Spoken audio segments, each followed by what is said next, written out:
merveilleux. Jésus est merveilleux. Glorieux. Puissance. En fait, je suis là pour un témoin.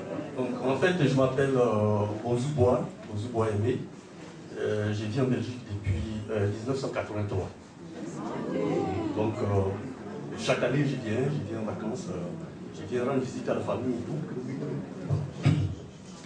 Et ces derniers temps, bon, je suis venu il y a 3 ans et je suis allé voir une de mes cousines.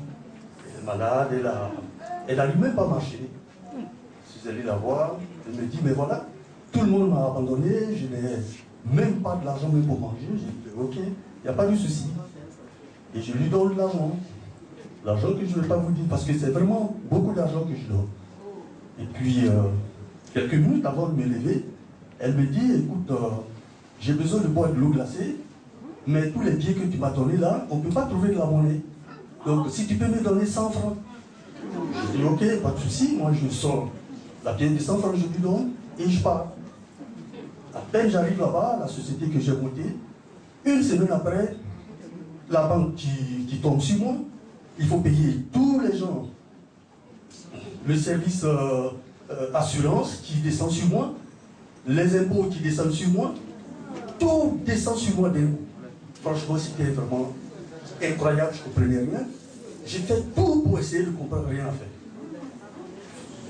Dans l'espace de 4 à 5 mois, la société tombe. Parce que bon, je ne pouvais pas. Tout est venu d'un coup. Je ne pouvais pas. Je dis, ben ok, il n'y a pas de souci, on va essayer de remonter. J'ai fait tout ce que je peux, rien à faire, rien à faire. Depuis 33 ans que je suis en Europe, je n'ai jamais fait un rêve où je suis en train de marcher sur les centres, sur les Champs-Élysées, ou même sur l'avenue de la Toison d'Or, ou même j'ai l'habitude de voyager un peu partout pour ce que je fais. Je vais aux États-Unis, je vais partout, à Toronto, partout. Je n'ai jamais fait un rêve où je suis en train de marcher dans une de ces rues là-bas. Chaque fois que je rêve, c'est à Bangor que je suis. Je dis, mais c'est pas normal. Voilà. Pour moi, bon. Donc je me disais, je dis, bon, c'est tout à fait normal parce que je suis né à Bangor. Donc je pense que bon, mes racines sont là, donc il n'y a pas de souci. Là, je me suis rendu compte que vraiment, il y avait vraiment beaucoup de choses qui n'allaient pas. Et puis, un jour, en regardant des vidéos, comme ça, sur le net, je vois le papa Florian.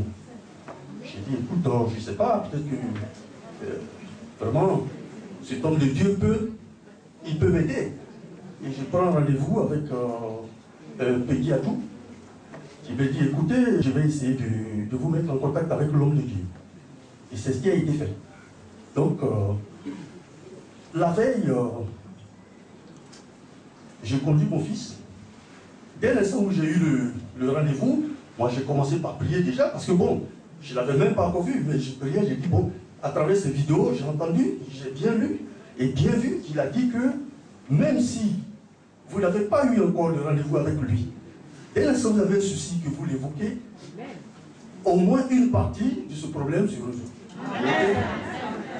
Et puis, le matin, très tôt le matin, c'est ma femme qui accompagne notre fils à l'école. Et ce jour-là, je lui ai dit, j'ai dit, écoute, moi je l'accompagne. Et je prends le petit, on arrive à la gare, il devait prendre le train. Au moment où le train devait arriver, quelques minutes après, on nous annonce que le train est supprimé. J'ai dit, ben écoute, il n'y a pas de souci, je vais le prendre pour aller le déposer à l'autre gare. Parce que moi, je devais continuer sur Bruxelles. On m'attendait là-bas pour une affaire, je devais continuer sur Bruxelles.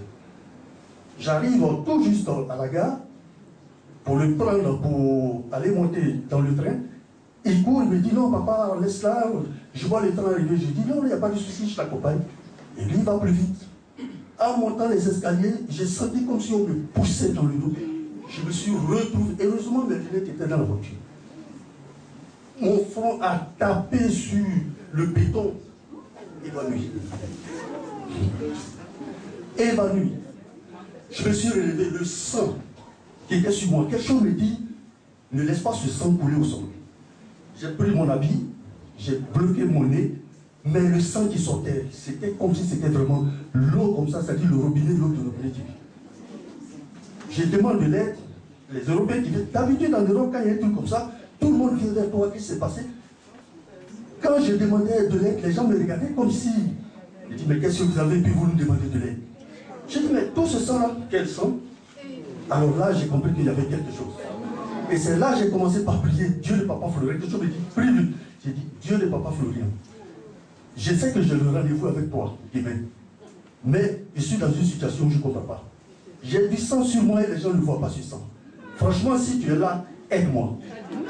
Automatiquement, j'ai pu me lever. J'ai commencé vraiment par voir les gens qui étaient autour de moi. Il y a un monsieur, c'est là, il y a un monsieur qui est venu, il me dit, mais et vous demandez de l'aide, pourquoi? J'ai dit, mais je suis tombé, j'ai du sang sur moi. Il me dit comme ça, écoutez monsieur, moi je ne vois pas le sang, mais bon, c'est à vous de voir. Et je suis parti doucement, doucement jusqu'à ma voiture, avec un bras. J'ai pris la voiture sur 7 km pour arriver chez moi à la maison. J'arrive chez moi à la maison, mon épouse qui était là, elle était tellement surprise, elle voit le sang, elle m'a nettoyé tout.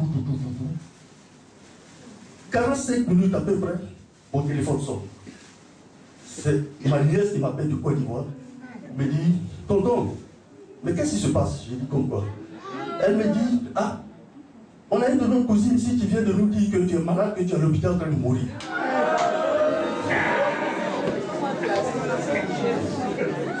Alors moi je lui ai dit, tu sais, moi je suis un enfant de Dieu, que elle ne peut pas me tuer. Elle ne peut pas me tuer, ça ne sert à rien, ça va. La même nuit, je rêve, je la vois. Face à... Ah oui, ça c'est tout juste après avoir béni. Après avoir béni lui, j'ai pris l'huile, on m'a dit de casser les caméras, il y avait des caméras, j'ai tout cassé. J'ai tout cassé ces caméras-là. Et dans mon rêve, après avoir pris le lait là, le lait avec l'œuf, j'ai pris le lait et l'œuf. La nuit, je vois qui vient, face à face. Visage même, son visage. Avec un couteau à la main. Elle dit, ça ne sert à rien de courir, parce que de toutes les façons, je vais t'avoir. Et puis, je me suis réveillé. Je me suis réveillé, j'ai dit, mon Dieu, elle a fait la scène. Vraiment, c'est en train de devenir vraiment dur. Ok. J'ai commencé par faire mes prières. J'ai invoqué le Dieu de Papa Florien, le feu du Saint-Esprit, d'entourer la maison, de protéger tous ceux qui se trouvent là. Je dors, 2 jours, 3 jours, tout va bien. 4e jour, on me